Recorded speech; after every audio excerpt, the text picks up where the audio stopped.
Mr. Mokgotsi insisted that I send Mr. Matlala these messages, convince him that I'm able to send a text to the minister regarding his cancellation.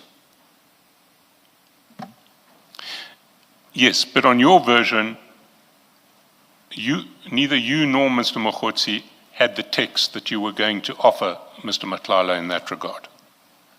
Yes, when I said I'm sending you what to write, Mr. Mokgotsi didn't come back to me. On the next day, Mr. Matlala called me and said he's not sending any text, he's not interested. He will then send us over to his lawyers, and that's where we left it. Well, we'll come back to the next day shortly. But the second implausibility is, why send Mr. Matlala a text for him to write if the plan is that you will actually send that text to the minister? We wanted him to refer his issues, or what were his issues. So he needed to write that letter. But you're the one who's going to send it to the minister. Yes, but it's not my contract. It's Mr. Matlala's contract. He needed to tell us what were his issues. So he needed to write that text. But then you couldn't send him what to write because you didn't know what his issues were. He needed to formulate what he... Yes, Brown explained that he would write this and give us a draft, and Matlala can add what he needed to add on and then forward. But this never happened. So now the version is that Brown's going to give you a draft. The draft will be filled out by Mr. Matlala. It will then come back to you, and you will send it to the minister. That was the belief, yes.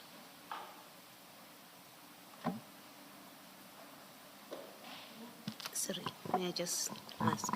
You say that was the belief. I'm just trying to understand how you explain this whole scheme. You say you did not have any connection or access to the minister. Yes. Okay. So you were not the one that was going to send whatever goes to the minister. No, You it were was not going to be Mr. Mokgotsi. You knew Mr. Mokgotsi to have a connection to the minister. Mr. Mokgotsi told me on several occasions that he's connected to the minister and the Okay, minister's so office. on this scheme, Mr. Mokgotsi would have forwarded this communication that you are preparing here Yes. to the minister. Okay, thank you. And what was the plan? Was it that Mr. Mokgotsi would, through the scheme, that Mr. Mokgotsi could get to the minister would be persuaded to intervene and to resurrect this contract? Is that what the plan was? If you look at the message, "Good morning, Minister," if you can read into that context, I think what he was complaining here about, he was complaining here about having purchase orders being withheld. So his cry was about the purchase orders not being given to him. He wanted to deliver, and the reason they were holding the purchase orders was to sabotage him. That's what he believed. So he thought if he could get the minister's ear, he could say, why am I not getting purchase orders? I need to deliver these. The guys are holding my purchase orders, and I need to deliver on this contract.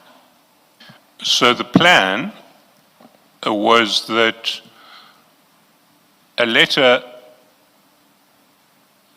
would be drafted by Mr. Mokgotsi, filled in part by Mr. Matlala, sent back to you. Mr. Matlala believed that you would then send it to the minister to sort out his problems and get him paid. You believed that Mr. Mokgotsi would send it to the minister and sort out problems with payment on the contract. Is that correct? Yes. So you were hoping that through Mr. Mokgotsi's influence, the minister would intervene in an operational matter at SAPS to ensure that Mr. Matlala got paid. Brown gave us the impression, yes. No, I'm asking what you were hoping not what impression was created. You were hoping, Yes. so you wanted Mr. Mokgotsi to persuade the minister to intervene in an operational matter so that Mr. Matlala got paid and you in turn got repaid. Correct. You say this is the point at which Mr. Matlala stopped answering your calls and started avoiding you. Yeah, you would be very brief. It's not at this point exactly, but he started to become more distant, or more evasive. You see, when I look at the chats, I see the exact opposite. I see a more intense level of communication between you and Mr. Matlala at this point than anywhere else in the chat. So let's look what happens next. These texts get sent on the 6th. If we scroll down, we see on the 7th, 9th, and 10th, there are calls from Mr. Matlala to you, not the other way around. He's the one wanting contact.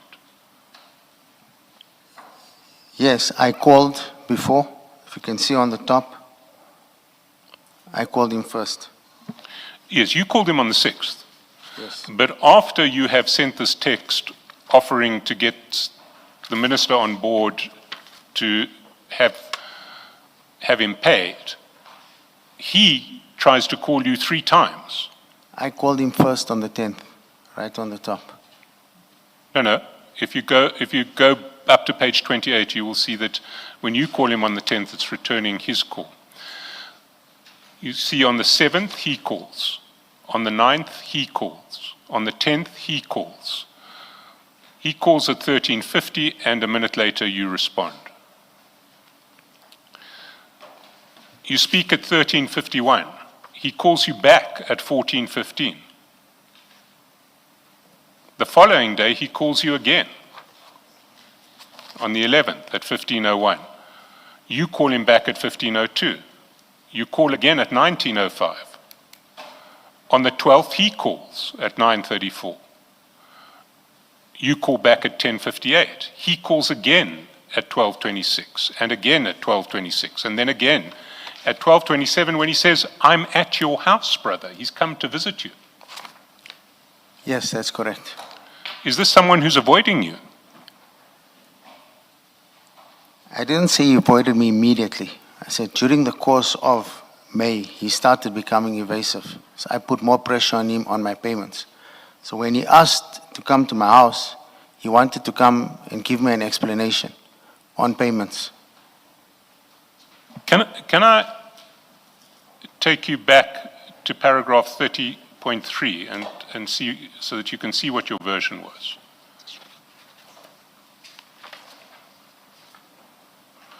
The same message I sent to Vusi in May 2025 in terms of Brown's instruction was, I've now learned, sent by Vusi to Brown on 4 March 2025. This confirms that Brown and Vusi have already exchanged this message, and I cannot understand why Brown would advise me to resend it to Vusi. Thereafter, Vusi started avoiding me. So you're saying Vusi started avoiding you after you sent the message that Brown had exchanged with Vusi in March. That was what your version was. Yeah, Is that from version then- incorrect? Yes, from then on, he started avoiding me. From there on? Yes, he started becoming evasive. I see all these calls. Yes, all these calls did happen, but they were mainly to discuss my payments. It's not just calls. He comes and visits you at your house on the 12th of May. Correct, because And the one who's not there is not him, it's you. You say, I'm on my way, 5 minutes.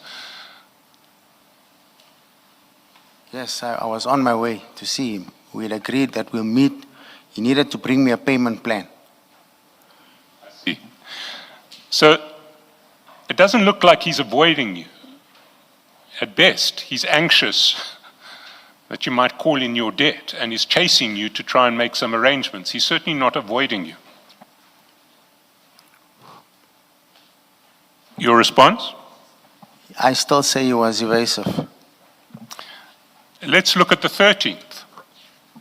He approaches you. Salam, can you take a call? Your response is networks. Presumably, and then you say, I'm at the mine. Presumably you were You weren't sure you had signal that would support a call, is that correct? That's correct. But he was asking for the call. Yes, You eventually do have a call at 14:23 and at 14:26. yes, And later that day, he sends you a draft of his letter to SAPS about termination of the contract. You can see that draft at page 365. Go to 365, you'll see page 31 of my bundle. yes, 31 is where there's the reference to it, but the actual document itself is at page 365 of the same document. You go there, you'll see a It's in the series big, of File one. file one, yes.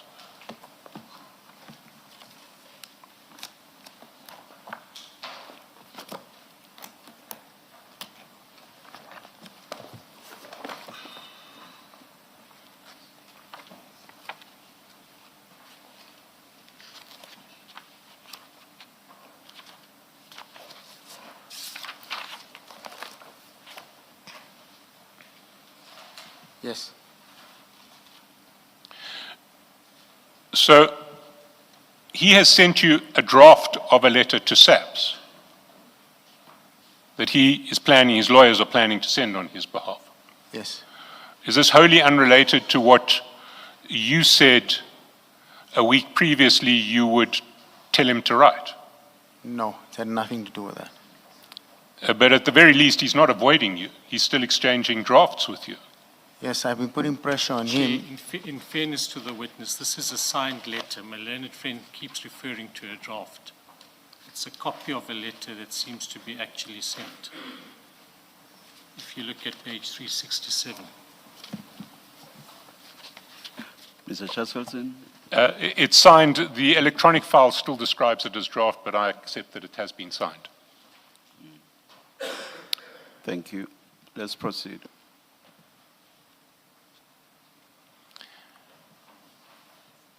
Then on the 14th of May, if we go back to page 31,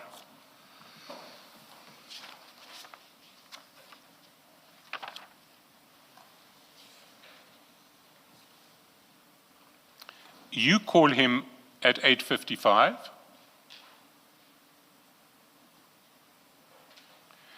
and at 10:27, he sends you a picture of the screen of an email from SAPS acknowledging receipt of correspondence. Did you understand what correspondence he was referring to? He just sent me this text, or he sent me this. It was in regards, as I presume, for his contract. So it was presumably a screen acknowledging receipt of the letter that we saw at 365.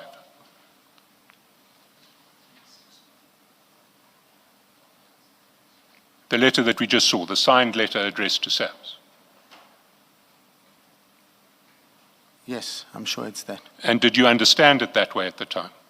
No. No, you didn't. Why didn't you understand it that way? What did you understand it to be?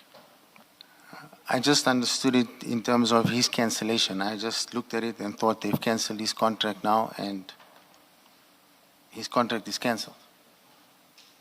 No, but this is a letter from SAPS acknowledging receipt of a letter from somebody else, his attorneys. Yeah, I saw that, but I didn't look at it and think that it's from. I just saw it and I thought it's his termination because it said termination of contract following the award. So he was trying to tell me that his contract is terminated. No, he'd already told you that his contract had been terminated. He told you,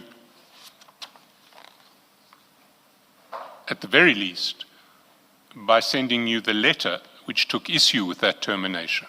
That was the letter at 365 that he sent to you the previous day. If you go to 365, you'll see it's headed, termination of contract following the award of bid Yes, but he didn't send me this letter. It's just a screenshot. I didn't see the letter.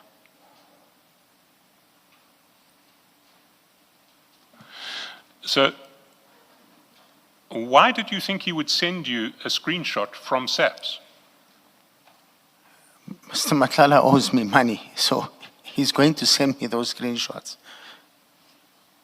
But the screenshot says, receipt of your correspondence is hereby acknowledged. I will bring it to the attention of the National Commissioner. Like What- I said, he sent me this based on termination. Sorry, based on the termination. Yes, when I looked at it, I saw termination, so I thought he's trying to tell me his contract is terminated. But he'd already told you that the night before. Yes, he was probably trying to send me proof. That's how I read it. I see. Look, I want to put it to you that it's fairly self-evident why he would send that to you. He would send it to you to say that the letter I shared with you yesterday has now been sent to the SAPS. I shared no letter with him on the previous day, Council. Well, he shared a letter with you yesterday, 365. No, I never received this letter. Sorry. Your version now is that at 13:05/1948, when he sent you the WhatsApp with an attachment described draft letter to SAPS National dated 13 May 2025, you didn't receive that.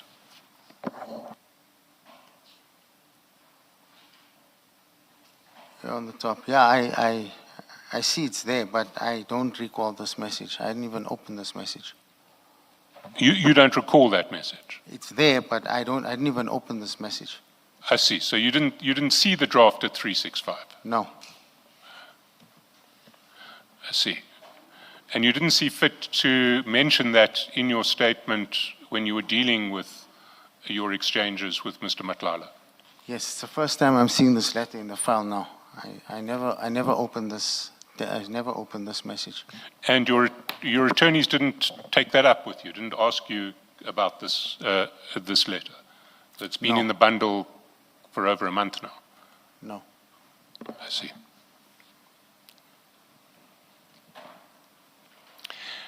Anyway, we're still dealing with Mr. Matlala's alleged avoidance of you.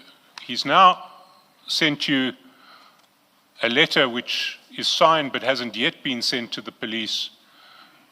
On the 13th, he sent you a screen from the police acknowledging receipt of that letter on the 14th. On the 14th. And then on the 14th, he started to ask you about legal representation. He said, John Sullivan of Inga Ershman, Sam, Xavier Fanikak. These are the advocates. Can you ask around if they are strong or not? You remember receiving that? Yes. And what did you understand he was asking for there? He was obviously looking for legal representation For what? for his contract. For his contract, yes. So what I want to put to you is that if one actually looks at the correspondence, there is nothing there that is consistent with your version, that after the 6 May email, Mr. Matlala was avoiding you. What the correspondence actually looks like is an exchange of texts and messages you would expect from someone who was looking for help from the minister with his contract and believed he was speaking to a person who was connected to the minister. By that time, Council, he knew that I had no contacts How do you know that he knew by that stage? because he kept on saying to me he's going to sort out his problems with his legal team. He doesn't need any intervention. I see, but then why was he engaging with you about his legal team? I have been putting pressure on him for my monies. I put a lot of pressure on him for my monies. So he was trying to divert me now and tell me he's going to sue or he's going to challenge the termination of the contract. And that's what he was trying to do. I see. So on your version, reconstructed with the benefit of hindsight, he knew that you were in cahoots with Mr. Mogotsi and were pretending to have a relationship with the minister? I think it was the other way around. He was in cahoots with Mr. Mokgotsi. They knew, and they were playing me. The two of them So knew. he was in cahoots with Mr. Mokgotsi, Yes. and what was he telling you? I believe that they were in cahoots. From what I see now, after this, whatever was exposed during the commission's times, I can now see that the two of them were playing me. I was in the middle. I see. So how do you understand this extensive correspondence after the 6th of May in the light of that theory?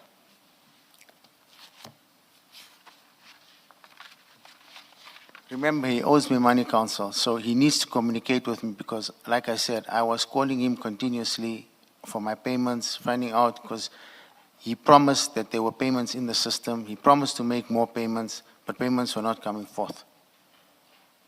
So he's not avoiding you at all. He's engaging with you continuously to try and get you off his back.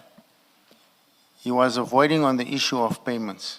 He'd call for other reasons. I'd always say to him, let's get down to sort out a payment plan, which never transpired.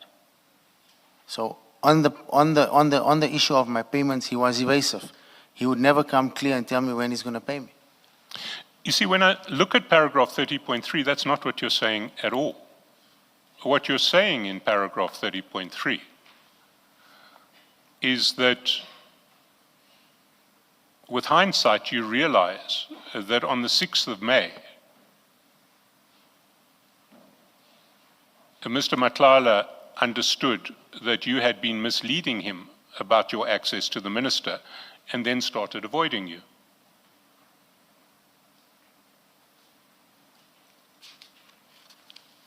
Yes. But the facts show that he didn't start avoiding you at all. In fact, he increased his communications with you. If you compare the period from 6 to 14 May, to the period that comes before it, it is probably the period of most intense conversation between you. So why did you say he started avoiding you? He started avoiding me on the issue of a payment plan. He didn't want to come and sit down and draw up a payment plan.